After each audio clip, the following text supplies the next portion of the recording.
Amados hermanos en el Señor, es un gusto poder saludarles a esta hora, dando gracias al Señor por estos días de acción de gracias que nos permiten participar a través de nuestras oraciones, a través de nuestras ofrendas, para que el reino de Dios se extienda por toda nuestra patria y también por todo el mundo.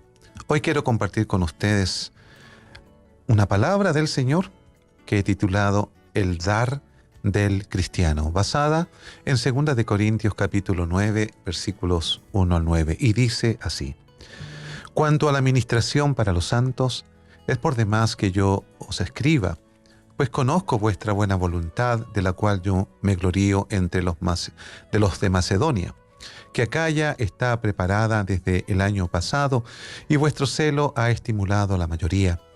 Pero he enviado a los hermanos para que nuestro gloriarnos de vosotros no sea vano en esta parte, para que, como lo he dicho, estéis preparados. No sea que, si vinieren conmigo algunos macedonios y os hallaren desprevenidos, nos avergoncemos nosotros, por no decir vosotros, de esta nuestra confianza. Por tanto, tuve por necesario exhortar a los hermanos que fuesen primero a vosotros y preparasen primero vuestra generosidad antes prometida, para que esté lista como de generosidad y no como de exigencia nuestra. Pero esto digo: el que siembra escasamente, también segará escasamente, y el que siembra generosamente, generosamente también segará. Cada uno dé como propuso en su corazón, no con tristeza ni por necesidad, porque Dios ama al dador alegre, y poderoso es Dios para hacer que abunde en vosotros toda gracia, a fin de que, teniendo siempre en todas las cosas todo lo suficiente, abundéis para toda buena obra. Como está escrito, repartió, dio a los pobres, su justicia permanece para siempre. El Señor bendiga su palabra en esta hora. Vivimos en la cultura del individualismo y de la autogratificación. Es una atmósfera egocéntrica, por cierto, inspirada, diríamos, por el mismo infierno, donde prevalecen las necesidades y deseos humanos por encima de lo divino, prevalecen los anhelos carnales y materiales por encima de los espirituales y eternos. En el mundo, esto obviamente es muy natural, donde la filantropía puede ser incluso una exhibición para ganar adeptos, pero no a Dios. Los cristianos estamos llamados, por cierto, a vivir por otros estándares, donde el amor sacrificial de Cristo por su iglesia pone de relieve la acción y también la actitud apoyadas por la confianza de que su reino avance, sabiendo que sus hijos serán provistos y que por medio de ellos Dios se proveerá para su propia obra.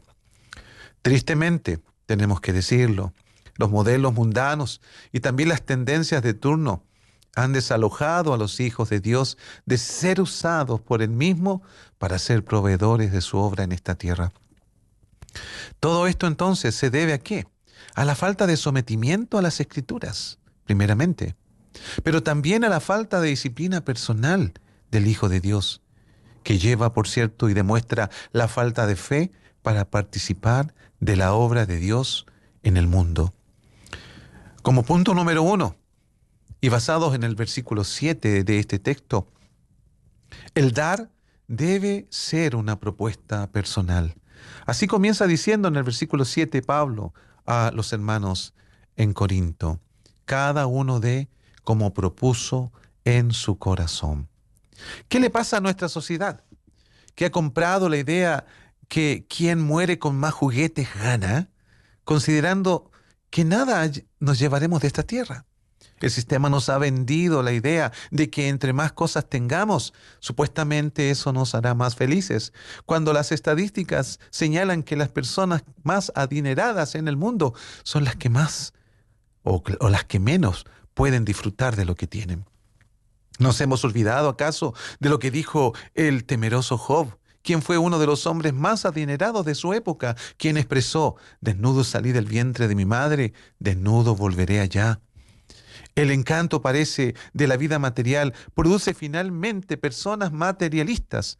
Se llega uno entonces a parecer lo que ama. Por cierto, si amamos a Dios, la imagen de su Hijo se reflejará en cómo obtenemos y administramos los recursos que por gracia se nos han concedido. Pablo, como apóstol, está animando a los corintios a preparar una ofrenda que consuele a los necesitados.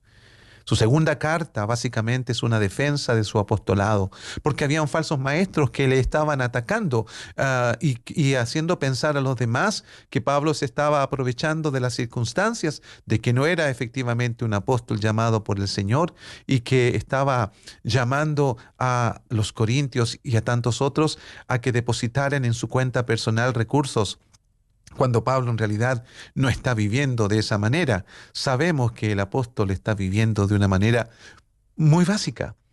Él se conforma con lo que el Señor le provee. Ha aprendido a contentarse, cualquiera sea su situación. Es por lo tanto que Pablo escribe esta segunda carta y da énfasis en este capítulo 9 a los corintios acerca de las falsedades de los falsos maestros y para que estos hermanos corintios no se vean afectados en ser generosos y en ser también cuidadosos en la forma en que dan, preparando la generosidad para aquellos que están en necesidad. Pablo entonces como apóstol está animando a estos corintios a preparar una ofrenda que consuele. Es la forma, por lo demás, de atender a las necesidades del pueblo de Dios y seguir extendiendo su amor por todas partes. Las ofrendas ordenadas y pensadas nos libran de la manipulación que algunos usan cuando los cristianos son indicio de ser manipulados. Apelan algunos con presión a que los oyentes mezquinos ultrajen sus billeteras y también sus aplicaciones financieras y den de mala gana o a cambio de algo. Si nuestro amor realmente por Dios y por su obra está planteada en nuestro corazón como algo de total importancia, no nos veremos sorprendidos por aquellos manipuladores que nos dicen que debemos dar más o que debemos pactar o que debemos creer de tal modo en que sin raciocinio, sin entendimiento, expulsemos de nuestras vidas recursos que deben ser dados primeramente por amor a Dios y no por la presión que otros puedan ejercer y menos por la manipulación que otros puedan ejercer en contra de nosotros, haciendo cosas a modos de negocios, a modos de trueques. La disciplina, por lo demás, permite saber con qué contamos y hacia dónde podemos dirigirnos en una iglesia local, en un ministerio en particular.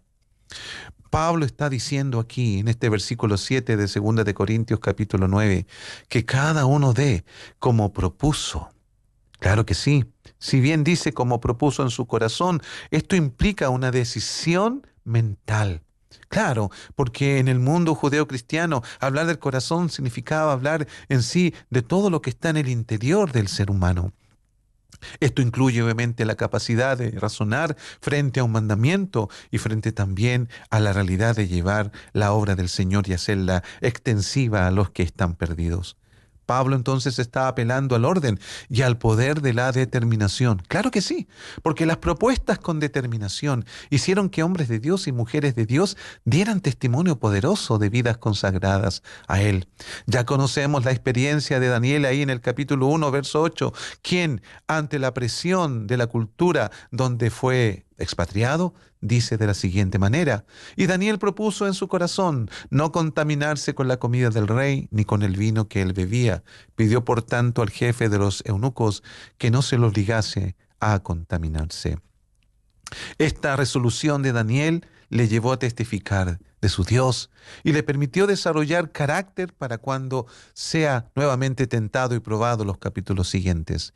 Es que las resoluciones de los creyentes con respecto a su forma de dar, a su forma de preparar lo que van a dar al Señor, obviamente requiere de nosotros un momento de sosiego, un momento de oración ante Dios, reflejando con nuestro dar de que amamos al Señor y amamos su obra. Como punto número 2 podemos decir, de acuerdo a este versículo 7, que el dar también requiere una actitud personal. Dice el apóstol que debemos dar no con tristeza ni por necesidad. Claro, el apóstol pone de relieve entonces cuál debe ser la actitud de los que participan en el dar. Somos motivados por el amor a Dios, para dar. No somos motivados por la manipulación. Eso ya lo dejamos claro, que no es la manera en que el Señor ha estipulado la forma en que nosotros debemos desprendernos de lo que Él nos ha dado por gracia. La dádiva de Dios al darnos a su Hijo amerita una actitud correcta, ¿no lo cree usted? La tristeza, por tanto, y la necesidad no son buenos motivadores para dar. La tristeza del desprendimiento no es algo que a Dios le agrade. Si bien Dios aceptará tu ofrenda, pero no vibrará con ella si ve que tú la estás haciendo con tristeza, con amargura o con falta de interés. La necesidad tampoco es un buen motivador. Nos hace hacer trueques con Dios, o como algunos le llaman hoy, pactar con Dios. Algunos incluso han hecho un show mediático de las ofrendas de los santos, algo que obviamente no encontramos como modelo en las Escrituras. Así como en el tiempo de la Reforma muchos prometían perdón de los pecados a cambio de tu dinero al caer en el recipiente, inmediatamente se producía según ellos la liberación. Así también hay quienes al pactar con Dios prometen salud y prosperidad. Estos falsos profetas de la prosperidad condicionan a los incautos que, si aún dando recursos a sus intereses religiosos, siguen en pobreza o en enfermedad, entonces ellos acusarán que es un problema de falta de fe o de que estás en algún pecado o algo en tu vida está escondido. Basta el sacrificio de nuestro Señor Jesucristo por nuestros pecados para saber cómo dar. Pues el versículo más conocido de la Biblia dice que de tal manera amó Dios al mundo que ha dado a su Hijo unigénito. Nosotros no somos mejores en el dar que Dios, quien dio a su propio Hijo para que nosotros podamos obtener la redención, la salvación y el perdón de todos nuestros pecados. El perdón para algunos puede hacer quebrar el frasco de alabastro en adoración, mientras que otros lo pueden ver como un desperdicio. Es la historia que se nos cuenta justamente ahí en Juan capítulo 12, versículos 1 al 7. Dice, 6 días antes de la Pascua, vino Jesús a Betania, donde estaba Lázaro, el que había estado muerto, y a quien había resucitado de los muertos. Y le hicieron allí una cena. Marta servía y Lázaro era uno de los que estaba sentado a la mesa con él. Entonces María tomó una libra de perfume de nardo puro, de mucho precio, y ungió los pies de Jesús y los enjugó con sus cabellos. Y la casa se llenó de olor del perfume, y dijo uno de sus discípulos, Judas Iscariote, hijo de Simón, el que le había de entregar. ¿Por qué no fue este perfume vendido por 300 denarios y dado a los pobres? Pero dijo esto no porque se cuidara de los pobres, sino porque era ladrón y teniendo la bolsa sustraía de lo que se echaba en ella. Entonces Jesús dijo, déjala, para el día de mi sepultura ha guardado esto, porque a los pobres siempre los tendréis con vosotros, mas a mí no siempre me tendréis. Esta mujer llamada María ofreció al Señor algo valioso. La resurrección de Lázaro, su hermano, era un motivo suficiente para dar todo lo que para ella era importante. Pero no faltan los Judas que le ponen precio a todo para su propio beneficio y no para ver al Señor en la dádiva de otros. De hecho, si hablamos de motivación, no podemos dejar de lado el pasaje que en Hechos 5 se nos narra. Lucas aquí escribe lo siguiente, pero cierto hombre llamado Ananías, con Zafira su mujer, vendió una heredad y sustrajo del precio, sabiendo también su mujer, y trayéndolo solo una parte, la puso a los pies de los apóstoles. Y dijo Pedro, Ananías, ¿por qué llenó Satanás tu corazón para que mintieses al Espíritu Santo y sustrajeses del precio de la heredad? Reteniéndola, ¿no se te quedaba a ti? ¿Y vendida no estaba en tu poder? ¿Por qué pusiste esto en tu corazón? No has mentido a los hombres, sino a Dios. Al oír Ananías estas palabras, cayó y expiró, y vino un gran temor sobre todos los que lo oyeron, y levantándose los jóvenes, lo envolvieron y sacándolo, lo sepultaron. Pasado un lapso de como 3 horas, sucedió que entró su mujer, no sabiendo lo que había acontecido. Entonces Pedro le dijo, dime, ¿vendisteis en tanto la heredad? Y ella dijo, sí, en tanto. Pedro le dijo, ¿por qué convenisteis en tentar al Espíritu del Señor? He aquí a la puerta los pies de los que han sepultado a tu marido, y te sacarán a ti.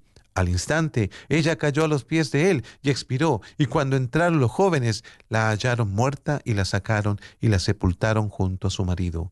Vino gran temor sobre toda la iglesia y sobre todos los que oyeron estas cosas.